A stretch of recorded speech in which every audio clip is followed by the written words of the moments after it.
कणकवलीतनं आंबोलीपर्यंत आणला. आंबोलीतनं वरती post check करून वरती मग मारून टाकला आणि मग खाली गेली ती गाडी घेऊन. 16 चाकी आहे ती. होय ना. गाडी कशी काय ते काढून घेतली. होय, काढून घेतली. आणि वेळा इतका आहे की फाईल दाखवायला नाही तिथं.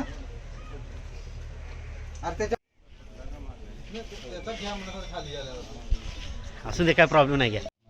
आंबोली रोडला हां, आंबोली घाट चढून आला तुम्ही. घाटच्या खाली आणि खाली तिथं त्यांनी मग थांबवलं, मला परत गाडीत टाकलं माझ्या गाडीत आणि पुढे आणलं. पुढे गाडी कुठं आहे? गाडी कुठे आहे माहिती नाही. गाडी घेऊन गाडीचा नंबर काय? MH24 AB MH24 AB AB 69 AB. हां AB. गाडीत किती जण होते? 6 जण. 6 जण होते. मग किती जणांनी मारलं तुम्हाला? ती बोलेरो कुठलं पासून होतं काय? नाही, नंबर नव्हता, पांढरी प्लेट होती. पांढरी प्लेट होती का? आणि तिथं थांबले, मला परत गाडी टाकलं आणि तिथून एक 5 किलोमीटर पुढे आल्याच्यानंतर पोलिसांनी घाटाच्या बुडाला अडवलं त्यांना. मग पोलीस बघितल्यानंतर एका जणाने माझ्या कमरेवर बसला आणि नरडत मागं असं ओढून धरलं. ओढून धरलं, मला ऑर्डर ताबे आलं नाही आणि हालचाल बी करता आली नाही. मग त्यांनी पोलीस म्हणले थांबा, गाडी नाही जाऊ द्यायची. किती वाजता? हे 2च्या दरम्यान झालं. रात्री. बाकी कोण नव्हतं रोडला? रोडला कोण नव्हतं, पोलीसच होते. कणकवलीतनं गाडी इकडे आणली नाही. आंबोलीकडे. पोलिसांनी तिथं थांबवली गाडी.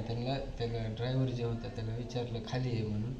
त्यानं गाडी नाही खाली घेतल्यावर यानं पूर्ण एक गाडी आली. गाडी आल्याच्या नंतर जागा झाली. हे पोलीस बाजूला झाल्याच्या नंतर ह्यानं गाडी फास्ट काढली तिथून. कुठली गाडी? तुमची? माझी गाडी. एवढी फास्ट घाटात? हां, फास्ट काढली. त्या पोलिसाजवळ काढली. मग पुढे लांब घाटात त्यांनी हे पुढे आल्याच्या नंतर पुन्हा त्यांनी पुढे जाऊन आंबोलीमध्ये खालच्या पोलिसवाल्यांनी मला वाटतं की तिथंच कळवलं होतं. यांनी सगळा रोड जाम केलेला होता. रोड गतिरोधकवर त्यांनी गाडी थांबवली नाही, काय नाही. आणि त्यावेळेस माझ्या कमरेला झटका बसला.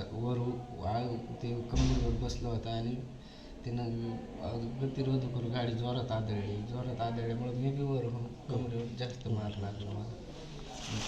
तिथं पुन्हा त्यांनी ते पाठी ओढवल्या, सगळे हे केलं. पुढे गाडी आणल्याच्या नंतर पुन्हा मला उतरवलं. त्यांनी त्यांच्या बोलेरोमध्ये टाकलं आणि थोडं पुढे आल्याच्या नंतर त्यांनी नरड धरून दाबलं जाम.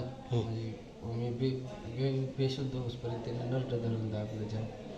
बेशुद्ध झाल्यानंतर पुन्हा मला काहीच माहिती नाही काय केलं. तुम्हाला सुद्धा आले तेव्हा कुठं होता तुम्ही?